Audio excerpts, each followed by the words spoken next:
Are they too loud?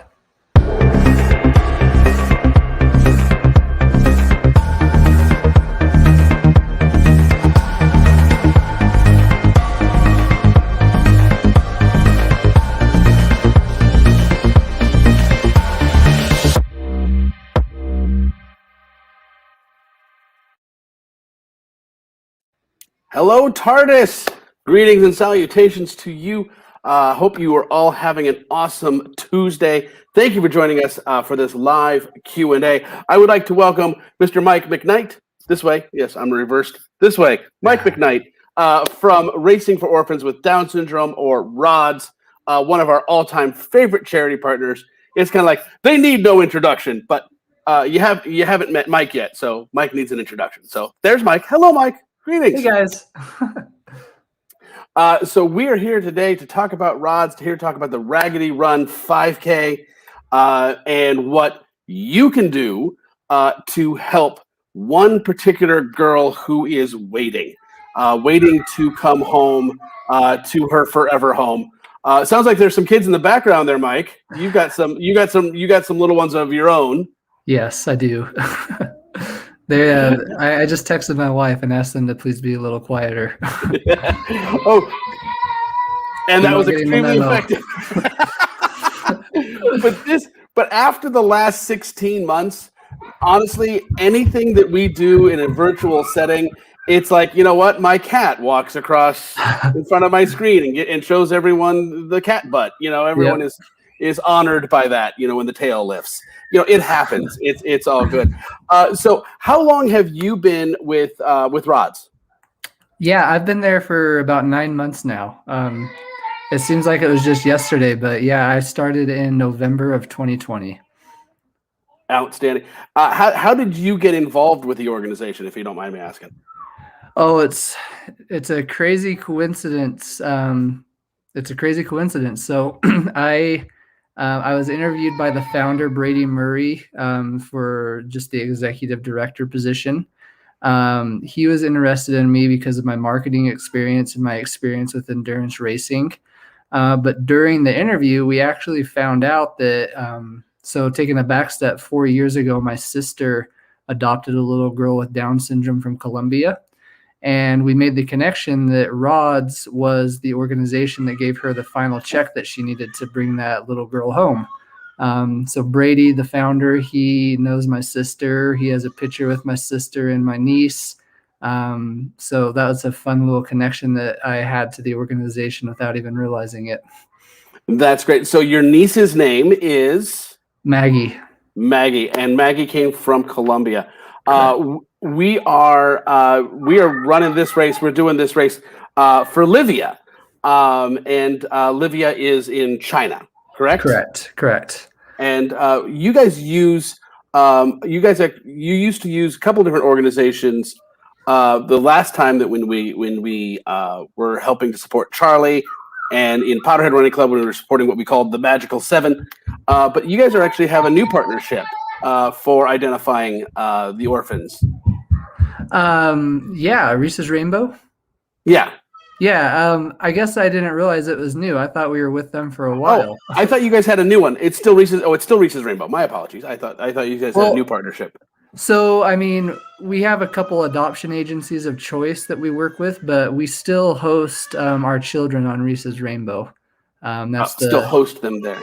Yeah, so Reese's Rainbow, they're a great organization. They have hundreds of children who are ready to be adopted, and if you go there, you'll find all of the kids that we have grants provided for on their site. And Liviah is one of them. There's only $45 raised for her, so there's a lot of progress that can be made to help her out. We can do better than $45. We can do a lot better than $45. So talk to me about the process that prospective parents go through in order to adopt one of these children. So it's super individualized. So RODS is a bridge. The way I describe it to people is we're a bridge between the families and the adoption agencies. We advocate for children. We raise funds for these children. And whenever a quote unquote full RODS grant is typically half of the adoption cost. And that varies, but typically we try to raise $15,000 to $20,000 per child. And then, once we get that full grant raised, we start advertising like as much as we can about this child. Like, okay, there's 15, 20 grand available. We know that finances are kind of a huge hurdle for families to get over. $40,000 is a lot of money to pay. So we start advertising, and once a family steps forward and is interested in adoption, we find out which adoption agency that child is being advocated from, like whatever agency has their file. And then we connect that family with that agency, and then they begin the process. So in terms of like the actual process of adoption, we don't necessarily do. So I don't have a lot of answers for that. But generically, most families are going to be spending a year or two before they actually bring this child home. Depending on the country, depends on how often they have to go to that country beforehand and do studies and in-country studies. Like, it just depends on the country and the orphanage, but it usually takes a year or two before they come home. Yeah. And I was really kind of talking about the process, how Rods assists in the process, which is what you said, which is what you gave me. And so really Rods is that bridge between the adoption agency that has that child's file and the parents that have plenty of love but may not have enough in the way of financial support in order to get the job done. And you guys help cover that shortfall. Since Rods has been around, I know Rods got its start with Brady and his child. Give us a little background on how Rods itself got started. So Brady and his wife had a biological son who ended up having Down syndrome. And, so nowadays, like, there's technology and you can basically figure out if your son or daughter is going to have Down syndrome before you have them. Then at the time, they might have had it, but I guess they might not have utilized it as much. But basically, they had their son and found out he had Down syndrome. So Brady started doing research, like, life expectancy of a child with Down syndrome and what to expect and all of that. And in the midst of his research, he discovered that internationally, there are a lot of orphans who have Down syndrome, that there's thousands of them.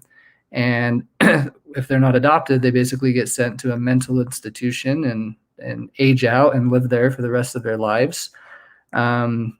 Which is not a very long time once they go to the mental institution. Correct. Their lifespan shortens by quite a bit.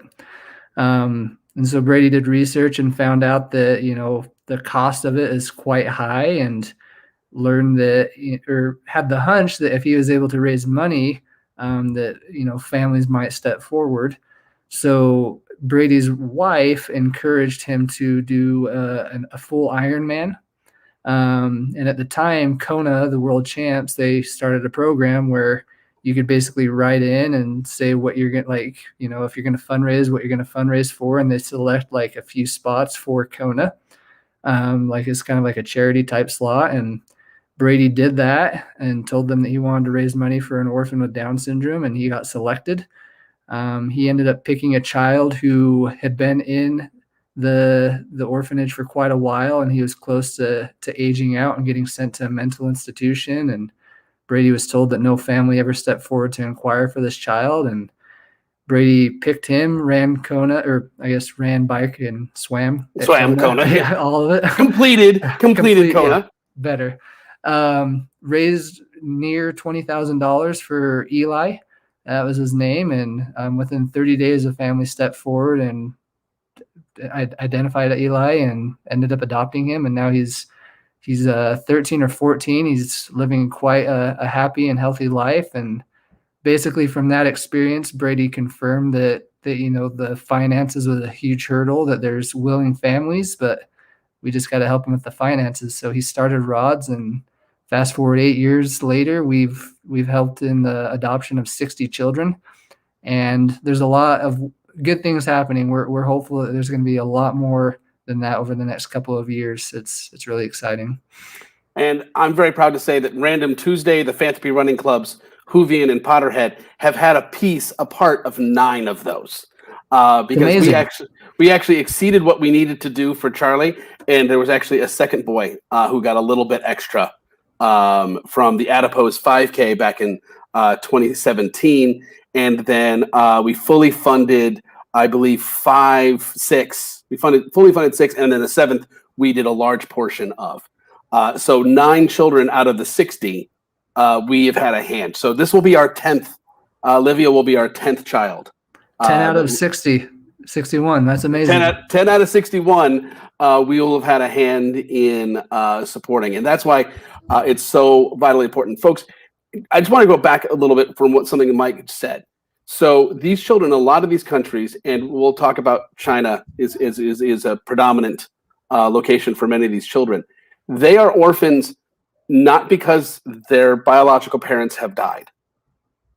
They're orphans because their biological parents have surrendered them, because they cannot either afford their care or because they did not want a child with Down syndrome because of China's policies and whatnot. And so a lot of these children have heart defects. A lot of them have cleft palates.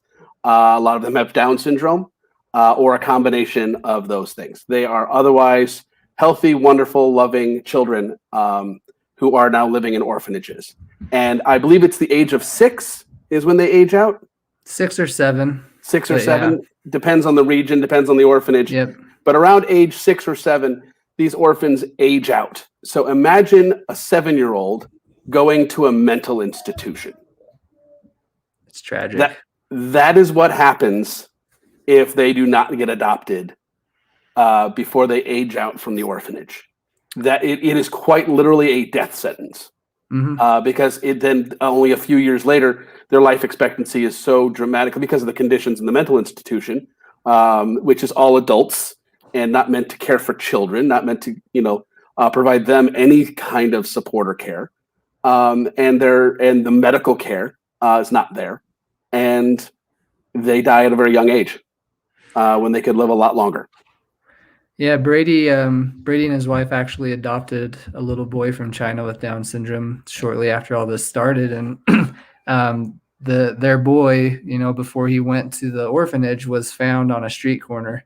His parents just abandoned him because he had Down syndrome and wound up in an orphanage. But now for all of you who have social media, go stalk Brady Murray, and you can just see how great their son is doing, how happy he is, and how much of a contributor he is to the Murray family. It's quite amazing to see. Well, he's actually dancing in the video from the charity partner announcement. Yep. At first glance, I thought for just a second, I thought it was Charlie, and it wasn't. And then at second glance, I was like, "Oh, that's not Charlie." And you said that, "Oh, that's actually Brady's kid." I'm like, yep. Oh, wow. So Brady's son, what's his name? Cooper. So Cooper is in that video dancing. They're wearing the gray Rod shirts and dancing. So you can go stalk his social media if you want. That's all good. Laura has a great question. Do you support them after they're adopted? Financially, no. We check in with them all the time. We see how they're doing all the time. We're in kind of, we haven't really announced it yet, but we're in a slight rebrand. No, not you. Oh, okay. I'm telling everyone else. He's gonna spill the tea. Spill a little bit of tea. Bit of tea. Yeah, we're going through a slight rebrand, but a big focus that we're going to start having is, afterlife, aftercare, on what it's like to raise a child with Down syndrome. Like I said, we have a lot of opportunities coming ahead of us, like in terms of grants for these children where, the fundraising can start to take a shift towards, after being adopted. But yeah, historically, it's just been a lot of staying in contact with them, seeing how they're doing. And yeah, once the family brings them home, they've done generally quite well at being able to take care of them moving forward. Yeah, but Rods does keep in contact with all of the families, or the vast majority of the families. The vast majority of them. That's kind of a big focus I've had since I've been here. I've reached out to as many of them as we have information for. We like to highlight them on our social media, let everybody know how they're doing, and we recently did a market research survey just to learn a few things about how people feel towards adoption in general. And we learned that a lot of people, there's quite a bit of people who have shown interest in adoption, but they haven't for whatever reason. And one of the top reasons is that they fear for like the lack of time that they have. So we're doing a big push at like creating some content to show people that, you know, they're just like any other child, and that it really doesn't involve that much more time to be able to raise these children. So yeah, using the families that have stepped forward to adopt is a big part of what we're doing moving forward, just to show that afterlife and what it's like. Afterlife, not afterlife. That's a weird word. Post adoption. Post adoption, yeah. Well, but really, kind of, it is. I know it sounds weird because we talk about the afterlife, but Right. no, but they literally had life A. You know, the life they started out with, which was heading down a very dark and desperate path, and now they have a new life with their forever family, and one that is going to be filled with love and hope and promise, and so really, it is after the old life and into the new life. So maybe it's new life support. New life. I like that. Because it is a brand new life for these kids and for these families, for these incredibly huge-hearted, almost Whovian double-hearted. By the way, Time Lords have two hearts. That's what the aliens are. The Doctor has two hearts, and so it seems like these families have two hearts because they love a lot and adopt these children and give them a new life, which is awesome. If you guys have questions out there in Whovian land, drop them in the comments. I can see them off here on the side of my screen. So, Laura, hopefully that answered your question that you have there. And Mike, once we are off this Q&A, I'm gonna hit you up and see if you have any updates for the various kids that we've supported over the years, and maybe give us a little bit of update as to if you are still in contact with those families. Give us Absolutely. some updates on how those kiddos are doing. We would love to know how everything's going. And I also noticed that you have a fur baby because he came up and I saw hey dude, come on, man. Yeah. You want to see him? Oh yeah. Oh, hi. There he is. Oh, hello there. And because you know what? After the year we had, and now everyone's like, oh, this is a lovely Zoom meeting. Let me see your pets. But Mike, thank you so much for joining us today. And someone's going to post the link. Get involved. Get moving. We run for Liviah. Kier's going to post the link. Actually, remind everyone what the medal looks like. Kier's got a lovely overlay. He's going to drop the medal in right in the middle. Boom. That's it. It's a Raggedy Run 5K. It is all about young Amelia Pond and how she waited for the doctor to come.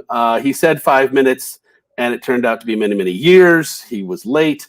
But the run features all of Amelia's childhood toys that she made after her encounter with the doctor, including her little TARDIS there, and the apple, and all of the dolls. And on the back is young Amelia waiting in the garden, sitting on her suitcase, waiting for the doctor to come and take her away. And when she met, and Mike, I know you were not particularly Whovian, but it's a really great episode introducing the 11th Doctor. And him and young Amelia eat fish fingers and custard, which sounds horribly disgusting, both sweet and seafood. But that's what's on the shirt that is supporting this event. So it's a box falls out of the sky, man falls out of the box, man eats fish custard. So it's fish sticks dipped in pudding, basically. Wow. Which he's an alien. He was having a bad day, and he ate fish sticks in pudding. I like it. And it is weird. But it is what I was just going to say, I thought of a cool connection, by the way. What's that? You said something about the 11th Doctor, I believe. Yeah. Yes. Assuming this, all goes super well, you guys could be helping us out with our 11th child, or I guess your 11th child. Well, because Liviah is 10. If it goes really well, we could theoretically get to 11 with this event or with Timey-Wimey event in the fall. If we can get Liviah. And I've also noticed, folks, this is something that's very, very important. When I've seen this on Reese's Rainbow, once a child starts getting some funding, other funding starts flooding in. When a child only has $45 put towards them, everyone's like, well, that kid's not getting close. I won't give my money to them. I'll give it to a kid who's getting close, because everyone wants to get a kid to the finish line. And so if we can give Liviah a big boost, other strangers, other people in the world will start donating to Liviah, and we'll get her across the finish line, and we'll get on to child number 11, which will be very, very cool. So someone just asked, how many kids has Rod helped find their families? It came in a little late. It's okay. We're at Rod's is at 60 awesome kiddos. So Liviah will be 61. Liviah will be 61, and she will be the 10th child that the Philanthropy Running Clubs between Potterhead and Hoovian has helped support at some level. So very excited about that. So there's the link to get your shirt right there at the bottom. So get your shirt, sign up for the event, folks, the Raggedy Run 5K. I know it's getting hot out there, but it's just a 5K. You can do this. Sign up for it, and let's support Liviah. Let's get Liviah to her forever home. Mike, again, thanks so much for joining me. Final words are yours. Wow, I'm not good at that. We appreciate all that you guys have done for us, not for us, but for these children. It's really, really cool to see what kind of miracles happen when, we're focused on helping orphans, and not only orphans, but orphans who have Down syndrome. In the 9 months I've been here, I've seen a lot of miracles happen, and, I don't look at them as coincidences anymore. Like, they're definitely miracles that happen when people unite for a good cause. And as fun as it is to run a 5K and get a cool medal and get a cool shirt, there's a lot more behind this. And we're just super appreciative of all of you who are involved. And I know that all the families are also appreciative, because speaking as somebody who has a niece with Down syndrome who is adopted, our family's a lot more whole because she is in our family. And, that's how it's going to be for whoever ends up adopting Liviah. Yes, it will. Mike, again, thanks so much for joining me. Folks, go sign up for the Raggedy Run 5K. Go get your shirt. Get 2 or 4. Medals 2. 6 of them if you so desire. That's perfectly fine with me. You are welcome to do so. Mike, thanks so much for joining me. Have a wonderful day. Thank you. You too. All right. Bye-bye.